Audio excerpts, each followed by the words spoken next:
Ô, Flávio, bom dia, muito obrigado por sinalizar e demorar a perceber isso. Não é a primeira vez que acontece, não. Geralmente eu abro o encontro, já deixo ativado, né? Porque aconteceu umas duas vezes já de começar a falar, esqueci. Mas enfim, bom dia, boa tarde, boa noite, boa madrugada para quem for assistir, né? Estiver assistindo a gravação depois de qualquer hora. Eu tinha mencionado que eu ainda estou um pouquinho afetado com as contingências da gripe, então vai perdoando aí a voz e um pouquinho da vagareza na leitura hoje. Mas a gente já está iniciando o texto, né, sobre a falsa reconnaissance de Jacques Conté durante o trabalho analítico, né, avançando aqui, caminhando pelos fundamentos da clínica psicanalítica, né? Nesses textos aqui agora a gente está assim, 1913, 1915, 1914, 1915, 1914. Esses anos foram anos muito especiais assim para Freud, no sentido de tentar organizar é, a, a clínica, né? Fundamentar a clínica psicanalítica, que já estava aí caminhando para uns 15 anos, entre 15 e 20 anos, né? Dependendo do que a gente considere ou a interpretação dos sonhos ou o estudo sobre a histeria, como os textos psicanalíticos, e também é um período marcado pelas duas cisões, né, as duas primeiras cisões importantes, com Adler e com Jung. E aí tem essa necessidade de Freud fundamentar a sua clínica, né? Ele escreve ali os textos que depois vão estar compilados como os escritos técnicos, e isso também por essa necessidade, né, de distinguir. Tem muitos textos desse que são escritos técnicos e que são textos da história da psicanálise, né, o texto autobiográfico, contribuições ao movimento da história da psicanálise, onde Freud vai contando, né, como ele criou a psicanálise, o que é a psicanálise, né, os movimentos de cisão, como a psicanálise começou a se espalhar na Europa e na América. Enfim, é marcado, né, por essa temática esses anos. Mas vamos ao texto. Não é raro acontecer de, durante o trabalho da análise, o paciente acrescentar à comunicação de um fato lembrado por ele a seguinte observação: mas eu já lhe contei isso. Quando o próprio analista acredita estar certo de nunca ter ouvido dele esse relato.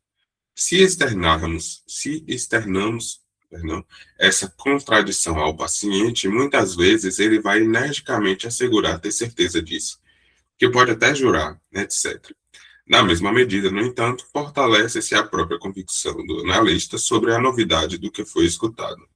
Seria muito contrapsicológico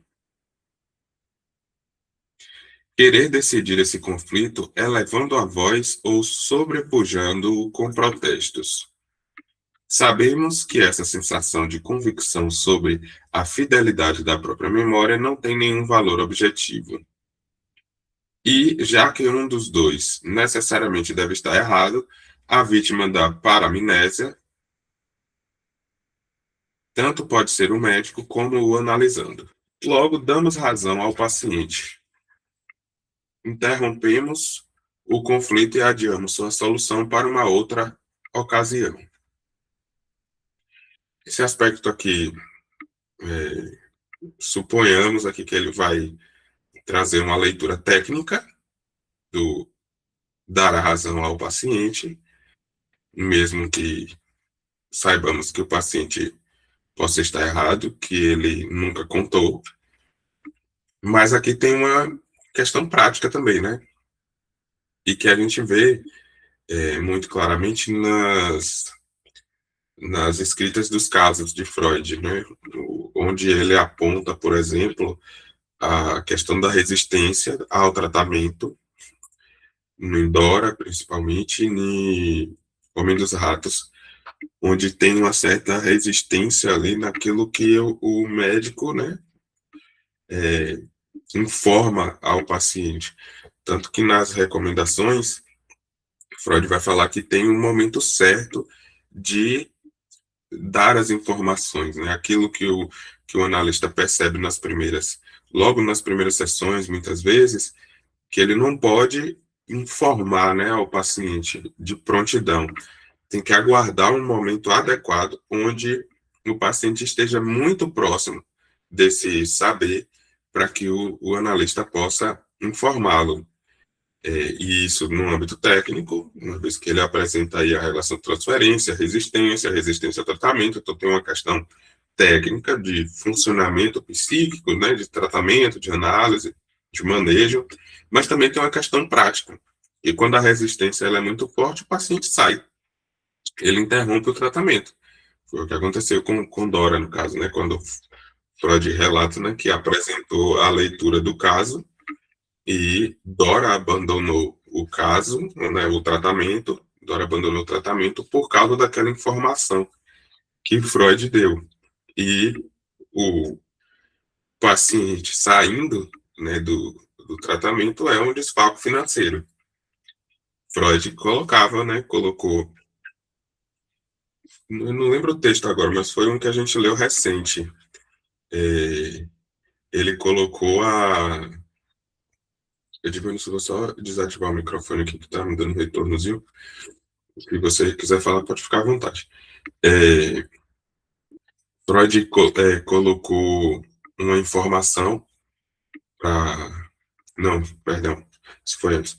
É, ele colocou um cálculo com relação a ele atender os pacientes de 5 a 6 vezes por semana, 8 horas por dia de atendimento. Então, vamos pensar que ele atendia 50 minutos, Freud só mantinha 8 pacientes.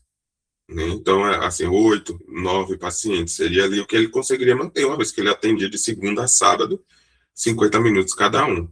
E eram atendimentos praticamente diários. Então, se um paciente saísse da clínica, né, tipo, Freud competiu ali com ele, né? Tipo, eu já lhe contei sobre isso. Não, você nunca me contou, não. É a primeira vez. E ficasse nesse embate, isso aí de um olhar técnico ia fortalecer a resistência do paciente, mas também ia possibilitar aí uma questão prática, né? De que o paciente vai abandonar o tratamento e eu vou ter um ganho a menos aqui na clínica. Então, não podemos negligenciar, né, que isso pode ter passado também, né, por esse lugar de, de uma construção, né, de tratamento ter esse efeito, né, nesse texto que eu digo que a gente leu recentemente, é porque eu não lembro qual foi o texto agora, o título.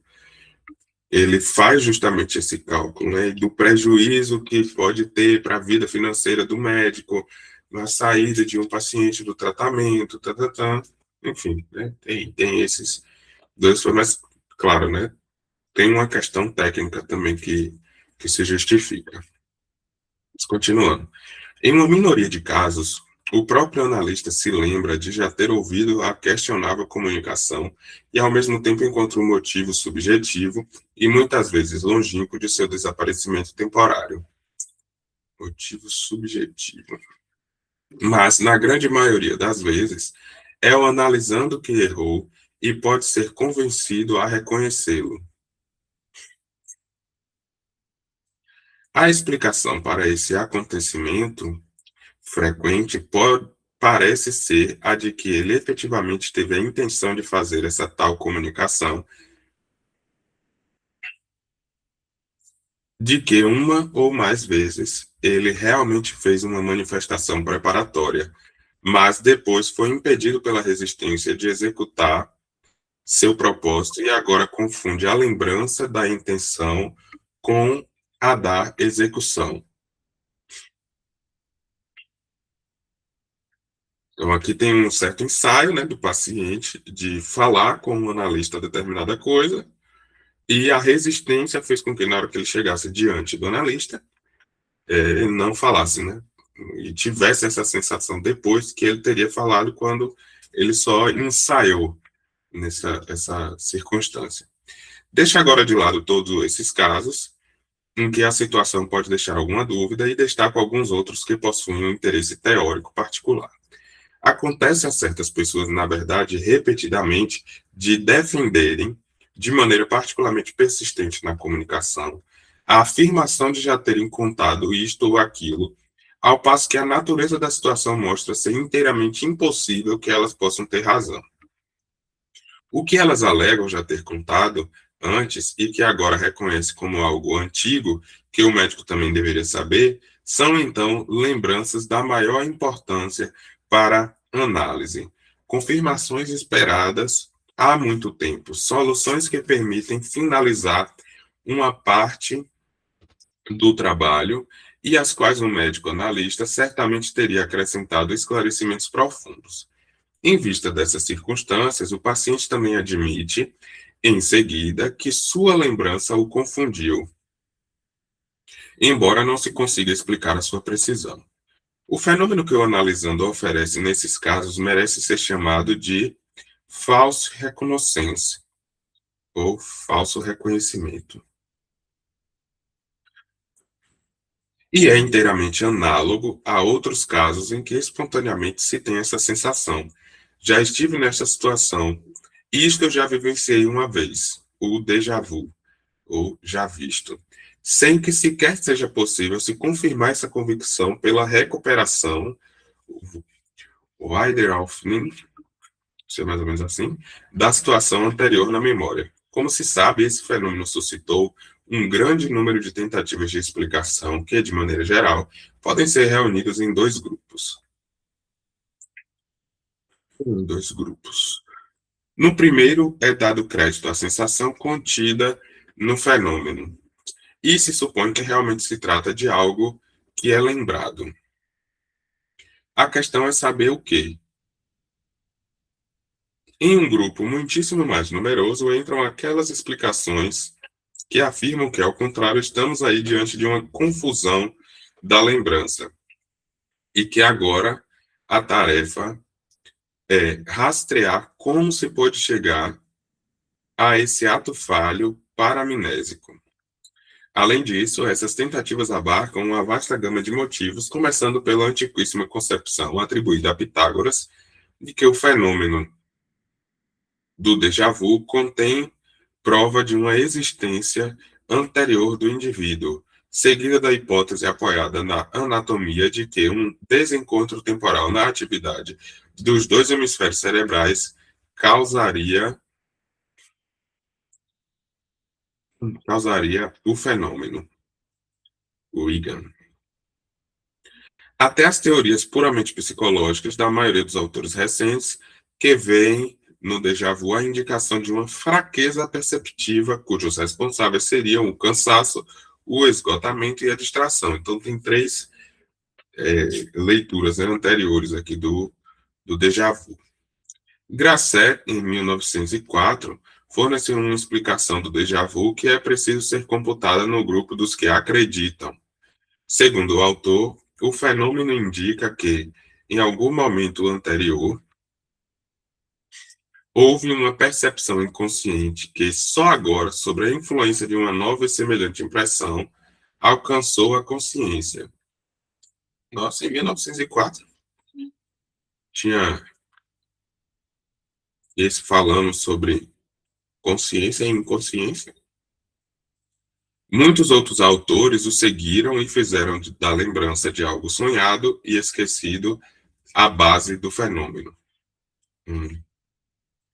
Ele deve estar fazendo aqui uma menção para isso ter uma relação com a interpretação do sonho. Né? Em ambos os casos, tratava-se da reanimação de uma impressão inconsciente. Em 1907, na segunda edição da minha Psicopatologia da Vida Cotidiana, defendi uma explicação bastante semelhante para a aparente paramnésia, sem conhecer o trabalho de Grasset ou mencioná-lo. Deve servir para me desculpar o fato de que construí minha teoria como resultado de uma investigação psicanalítica que pude compreender em um caso muito nítido, no entanto, de 28 anos atrás, de déjà vu em uma paciente. Não irei repetir aqui essa breve análise. Ocorre que a situação na qual se deu o déjà vu era realmente apropriada para despertar a lembrança de uma vivência anterior da analisanda. Na família que a criança, com 12 anos na época, visitou, encontrava-se um menino gravemente doente, prestes a morrer, e alguns meses antes seu próprio irmão tinha corrido o mesmo perigo. A tudo isso em comum ligou-se, porém, no caso da primeira vivência, uma fantasia incapaz de se tornar consciente. O desejo de que o irmão morresse.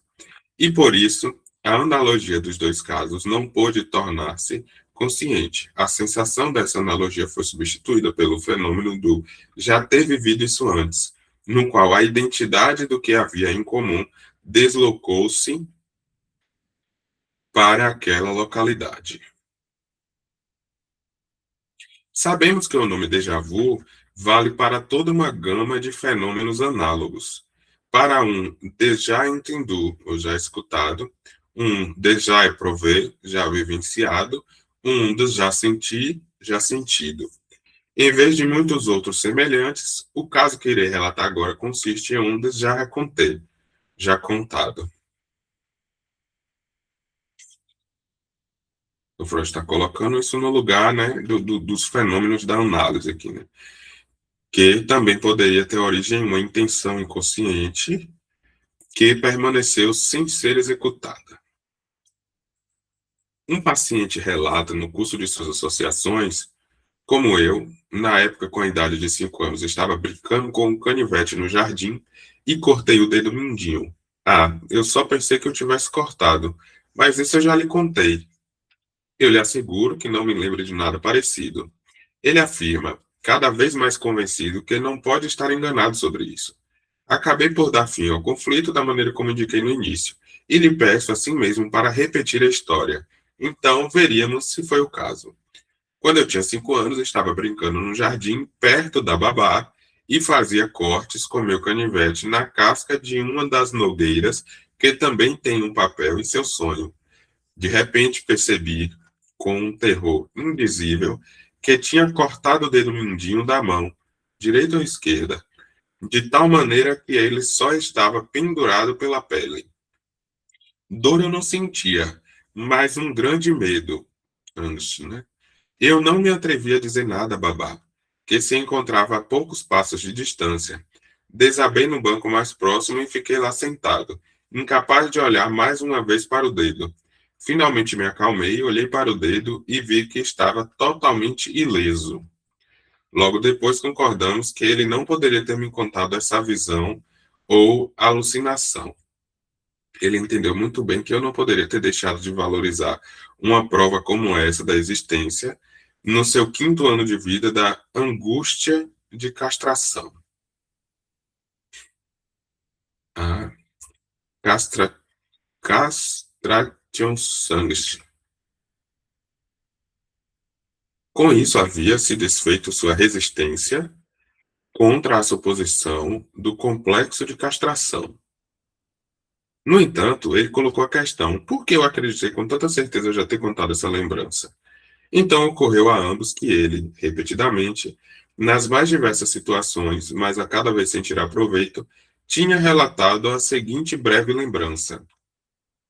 Certa vez, quando meu tio viajou, ele perguntou a minha irmã e a mim o que devia nos trazer de presente. Minha irmã pediu um livro e eu um canivete. Agora entendíamos essa ocorrência, que havia surgido meses antes como lembrança encobridora da lembrança recalcada,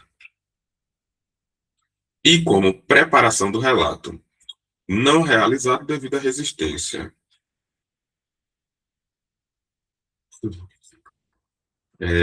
Preparação do relato sobre a suposta perda do dedinho, um inequívoco equivalente do pênis. O canivete que seu tio realmente lhe trouxera era, segundo sua clara lembrança, o mesmo que aparecia naquele relato longamente reprimido. Longamente reprimido. Unterdrückt. Penso ser desnecessário acrescentar algo mais à interpretação dessa pequena experiência, tendo em vista que ela lança luz sobre o fenômeno da falsa reconnaissance. Sobre os conteúdos da visão do paciente, quero assinalar que, justamente, na estrutura do complexo de castração, essas confusões alucinatórias não são raras e que elas igualmente podem servir para corrigir percepções indesejadas. Em 1911, uma pessoa de formação acadêmica vinda de uma cidade universitária alemã, pessoa que não conheço e da qual também desconheço a idade, colocou à minha disposição a seguinte comunicação sobre a sua infância.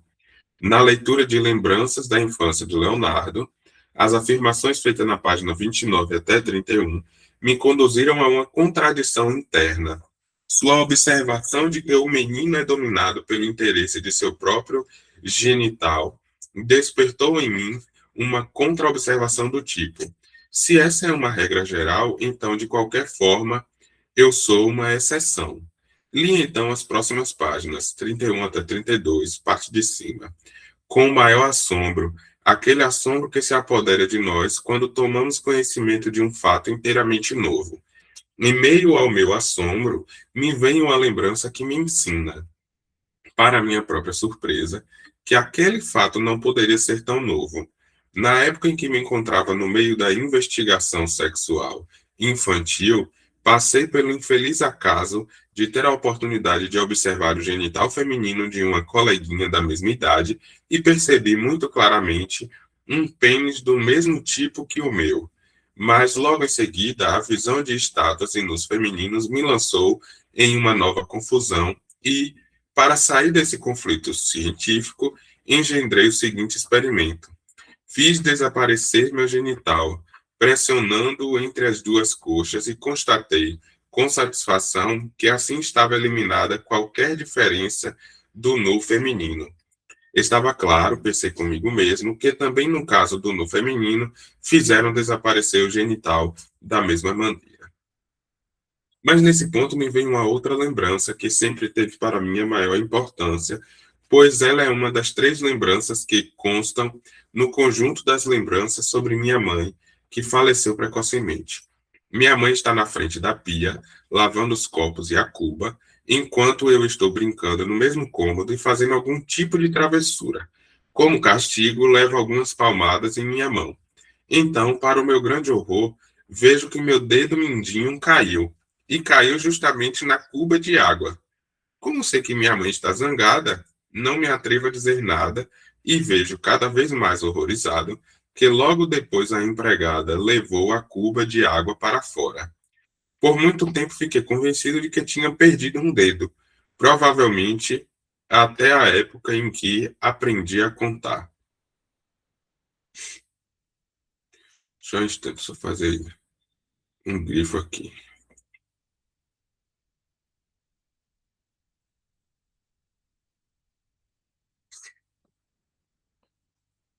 Muitas vezes tentei interpretar essa lembrança, que, como já mencionei, sempre foi muito importante para mim, por sua ligação com a minha mãe. Mas nenhuma dessas interpretações me deixou satisfeito. Só agora, após a leitura do seu trabalho, vislumbro uma solução simples e satisfatória para o enigma. Para a satisfação dos terapeutas, há uma outra espécie de false reconnaissance que aparece não raramente no final de um tratamento. Depois que se conseguiu, contra todas as resistências, abrir caminho para a aceitação do acontecimento recalcado de natureza real ou psíquica e reabitá-lo, por assim dizer, o paciente diz: agora eu tenho a sensação de que eu sempre soube disso. Com isso, a tarefa analítica está resolvida.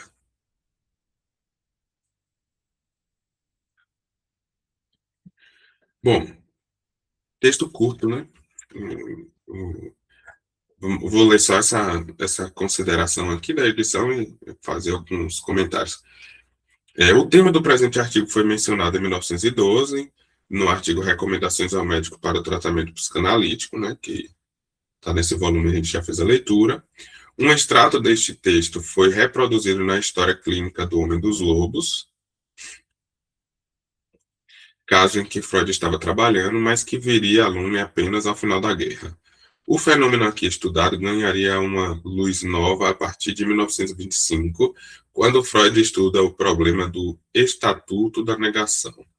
Vê, né, a negação, um texto nessa coleção, no volume Neurose, Psicose e Perversão.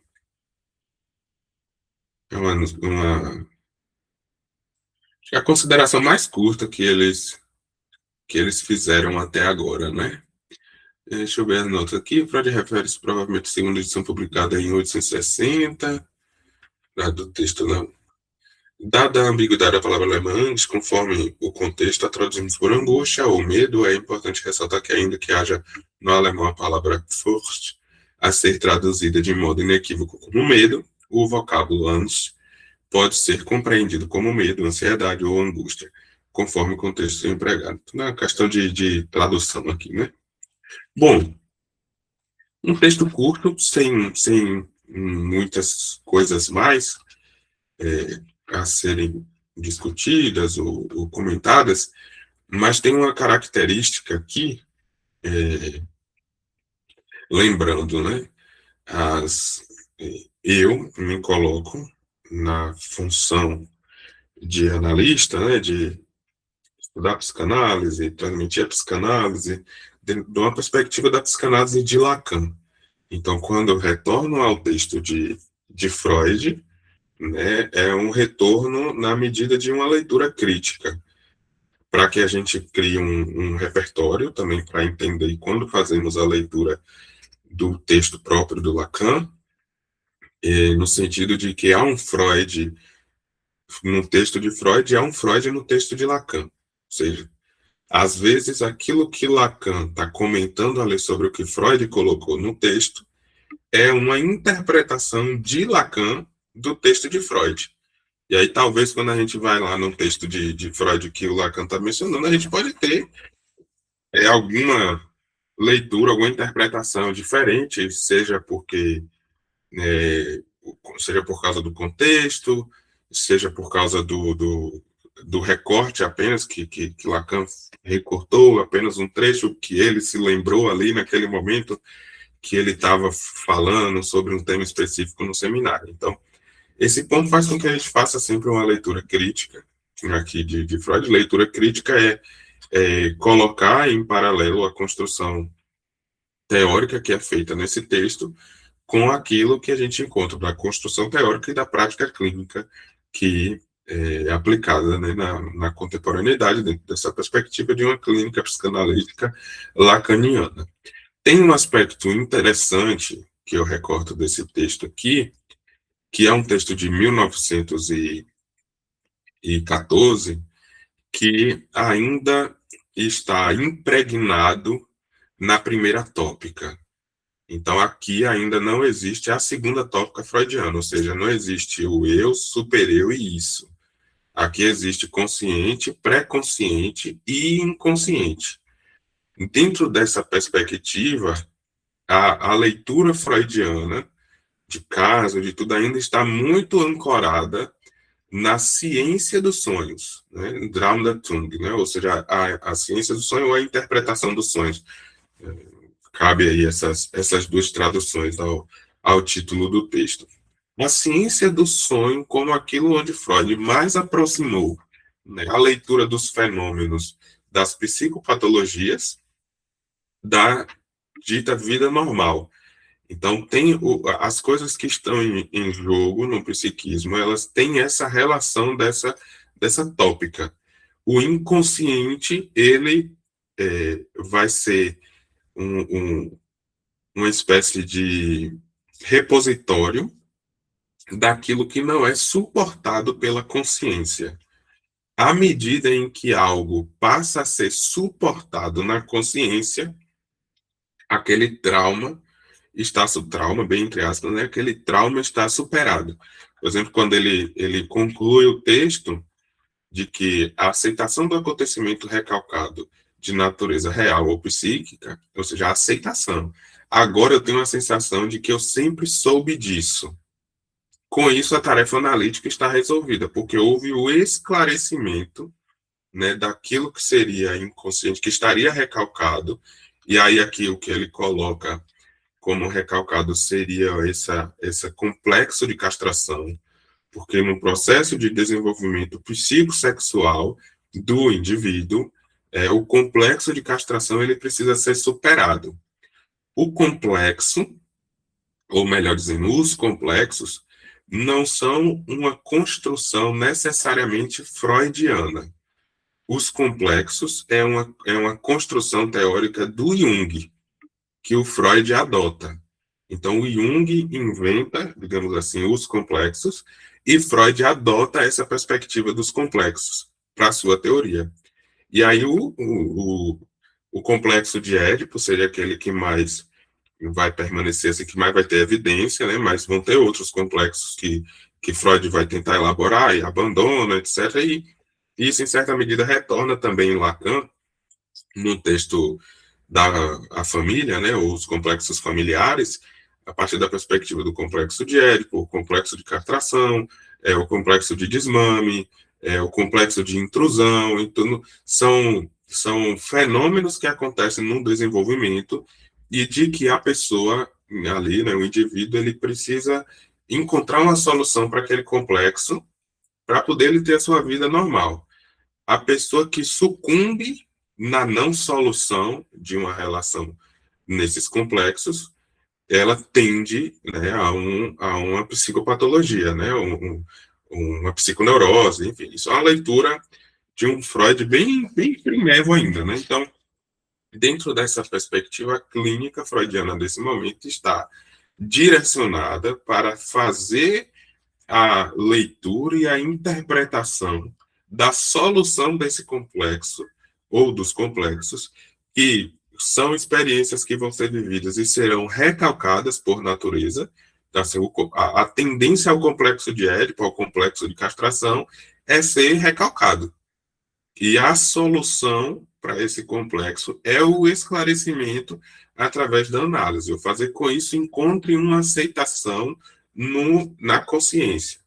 Claro que vai sofrer, né, uma mudança significativa quando Freud, aí, a partir de 15, 16, ele começa a fazer alguns ensaios, assim, a trazer nos textos, né, alguns ensaios do que virá a ser a segunda tópica. Acho que no encontro passado, ou no anterior ao passado, eu falei a respeito da menção que o Freud faz a uma estrutura de supereu nas conferências introdutórias de 1917. E o supereu ele só vai ser formalizado em 1920. Né? Então, essa segunda tópica ela começa a ser construída a partir de 1915 e ela vai ganhar uma solidez em 20, e daí em diante, Freud começa a trabalhar em torno dessa topologia de eu, supereu e isso.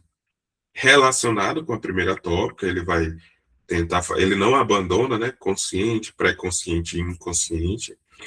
O pré-consciente, parcialmente, né, há um certo abandono, assim, do pré-consciente, mas a consciência e a inconsciência, elas continuam mescladas à segunda tópica, à medida que, quando ele fala do eu, ele diz que o eu é, em maioria, consciente, mas tem uma parte inconsciente do eu. O supereu é consciente e o isso é inconsciente. Né? Então, ele vai mesclando aí essas duas, isso vai dando uma noção para a clínica psicanalítica freudiana.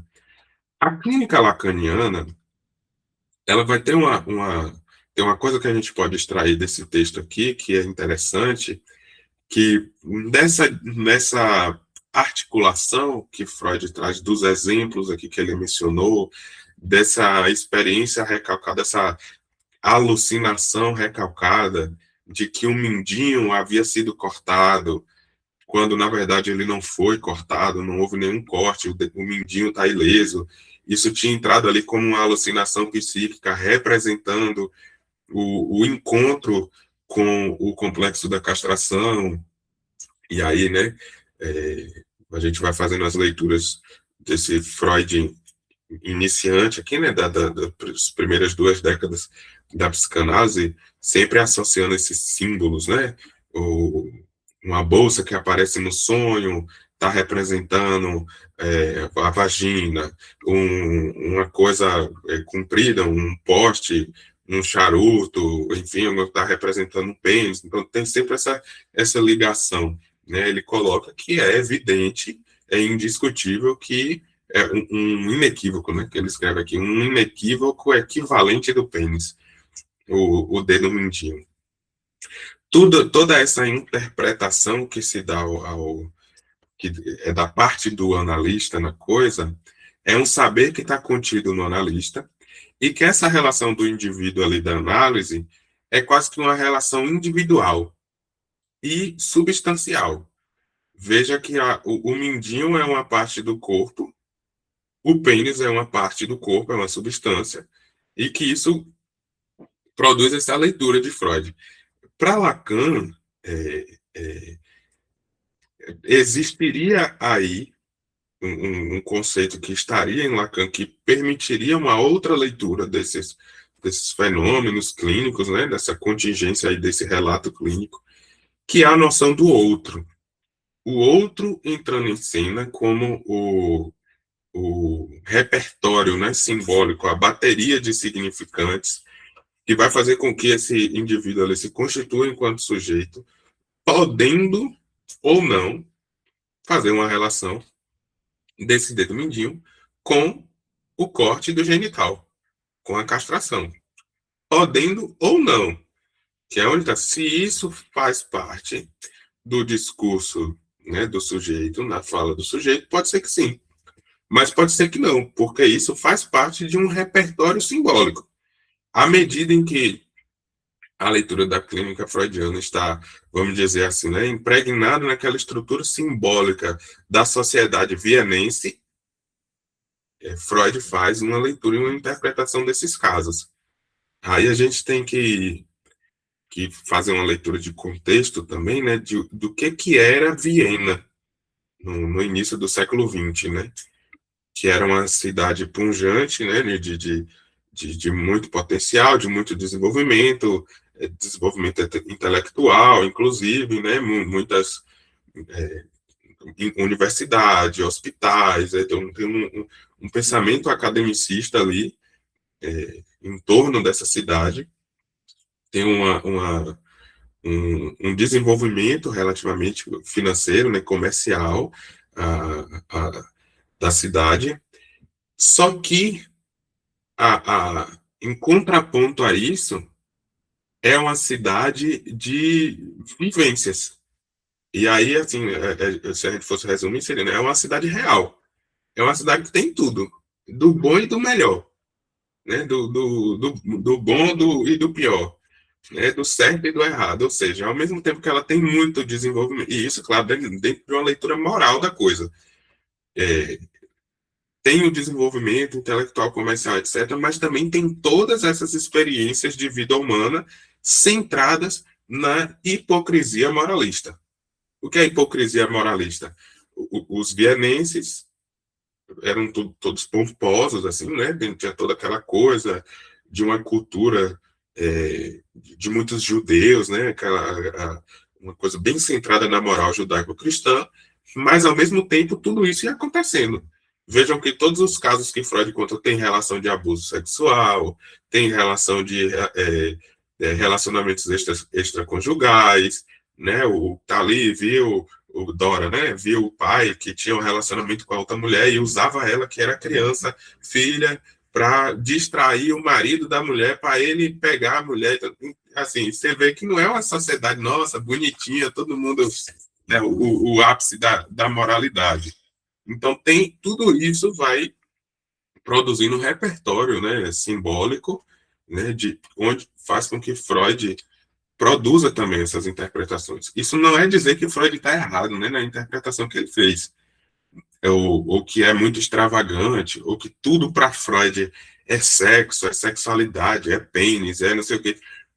É porque isso era o repertório simbólico que ele tinha ali. Possa ser que ele não sirva completamente para a gente, tal qual, por exemplo, hoje a gente vê muito forte na discussão do campo psicanalítico brasileiro a questão das estruturas simbólicas do nosso país, muito relacionadas à questão de gênero e de etnia.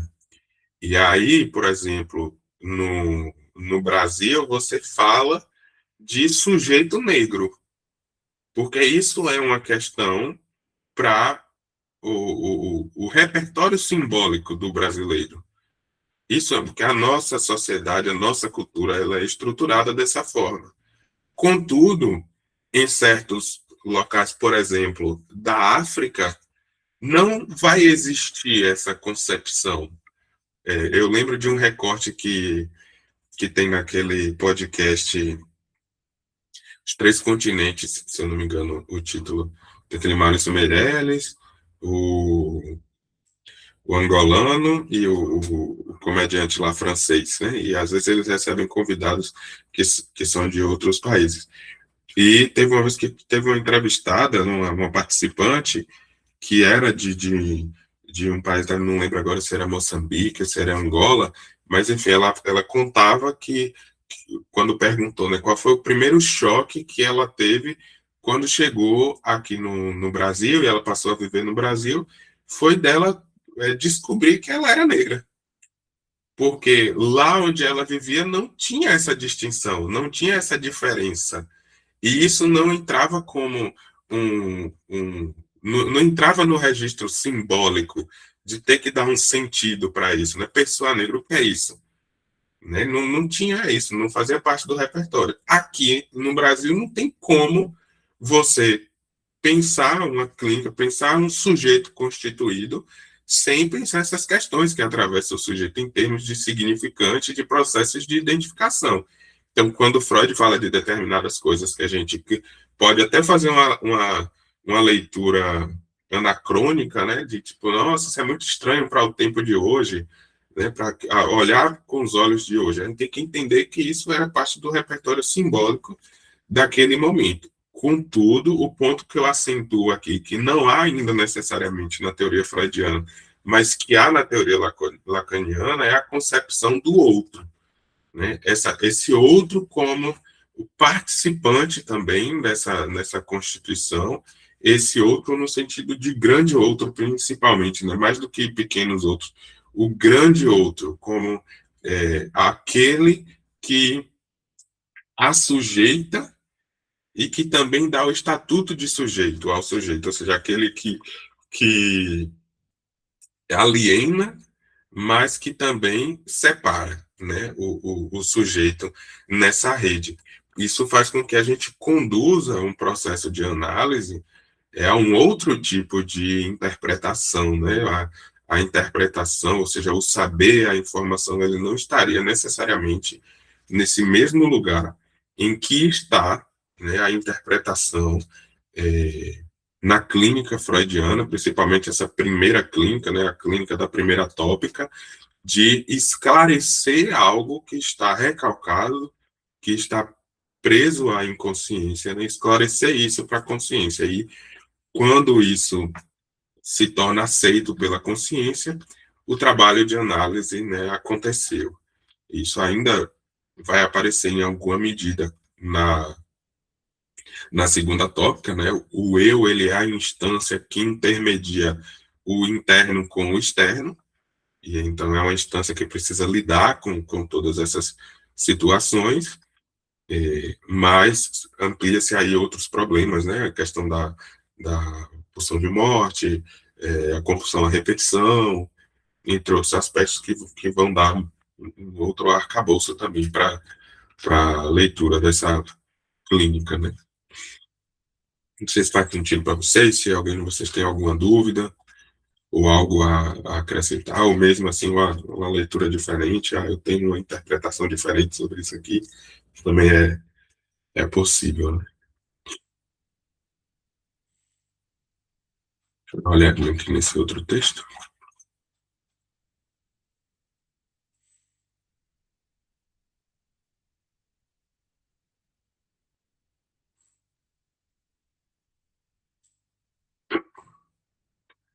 Quatro 38. 7 páginas. Vou pegar para ler aqui. Não sei se a gente tem tempo suficiente para concluir, mas qualquer coisa a gente fica no meio do caminho. Caminhos da terapia psicanalítica. Aí a gente já avançou aqui um pouquinho agora para 1918, né, 19. Senhores colegas, os senhores sabem que nunca nos orgulhamos da completude e do fechamento do nosso saber e de nossas habilidades. Estamos sempre dispostos, tanto antes quanto agora, a admitir a incompletude do nosso conhecimento, a aprender coisas novas e mudar em nosso procedimento aquilo que pode ser substituído por algo melhor. Como voltamos a nos reunir agora, depois de longos anos de separação, difíceis de serem vividos, por causa da guerra, né? Sinto-me estimulado a rever o estado da nossa terapia, ao qual, enfim, devemos a nossa posição na sociedade humana para observar em que direções ela poderia se desenvolver. Formulamos como sendo a nossa tarefa médica levar o doente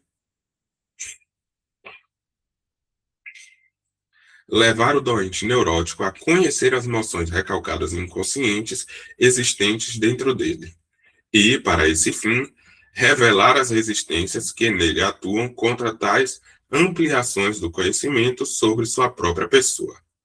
Veja, né, onde Freud está situando qual era, né, a tarefa médica que ele tinha formulado até esse momento.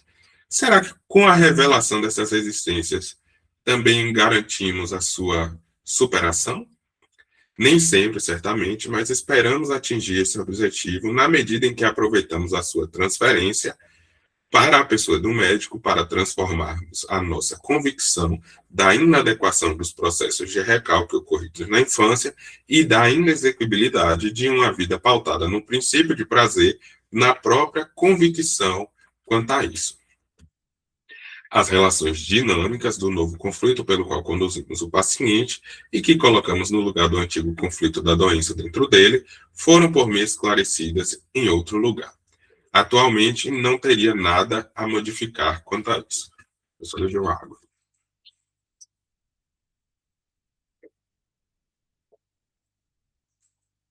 O trabalho através do qual trazemos à consciência do paciente o material anímico recalcado foi chamado por nós de psicanálise. Porque análise, que significa desmembramento, decomposição, e remete a uma analogia com o trabalho do químico com as substâncias que ele encontra na natureza e leva ao laboratório.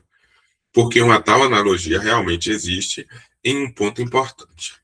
Os sintomas e as manifestações patológicas do paciente são de natureza altamente intricada, bem como todas as suas atividades anímicas. Os elementos dessa composição intricada são, em última instância, motivos e emoções funcionais. Mas o doente nada sabe desses fatores elementares ou sobre eles possui apenas informações insuficientes. Então, lhe ensinamos a entender a composição dessas formações anímicas de alta complexidade, remetemos os sintomas às emoções pulsionais que os motivaram, comprovamos nos sintomas esses motores pulsionais até então desconhecidos do doente, tal como o químico extrai a substância de base, o elemento químico em meio ao sal, dentro do qual encontrava-se irreconhecível por estar associado com outros elementos.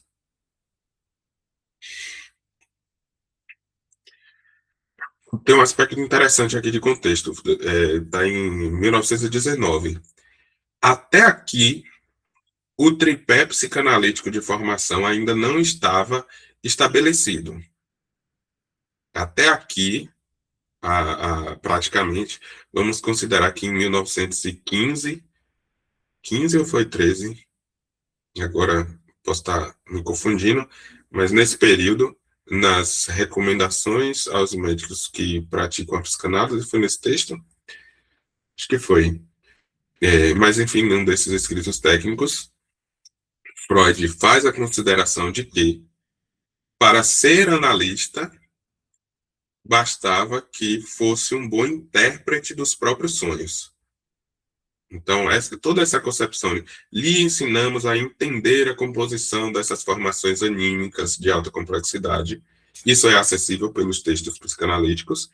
Né? Remetemos os sintomas às emoções pulsionais que os motivaram, Comprovamos nos sintomas esses motores pulsionais até então desconhecidos. Tudo isso é possível de ser aprendido, né, numa perspectiva bem grosseira mesmo, assim, bem superficial, com o estudo.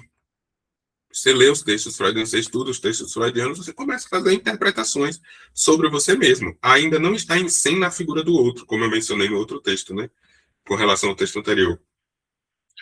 O conceito do grande outro proposto por Lacan é praticamente o que vai tirar a possibilidade da autoanálise. Por mais que na década de 20, né, em 24, se eu não me engano, que começa a estabelecer o tripé psicanalítico de formação, né, a proposta, inclusive, não é de Freud, é de Ferenczi. É Ferenczi quem coloca a análise do analista como parte da formação do analista. E Freud acata essa proposta, né? Não é que Freud inventa isso. E aí começa-se, enfim, a fazer leituras de que a análise de Freud foi as cartas a Fliess, a Pfister, enfim. Mas é um fator de contexto, né, que está inserido aqui nesse momento. Da mesma forma, continuando, né, mostramos ao paciente, a partir de suas manifestações anímicas, não consideradas como patológicas, que a motivação dessas manifestações só lhe era parcialmente conhecida de forma consciente e que outros motivos pulsionais também atuaram ali e permaneceram desconhecidos por ele. Só um instante.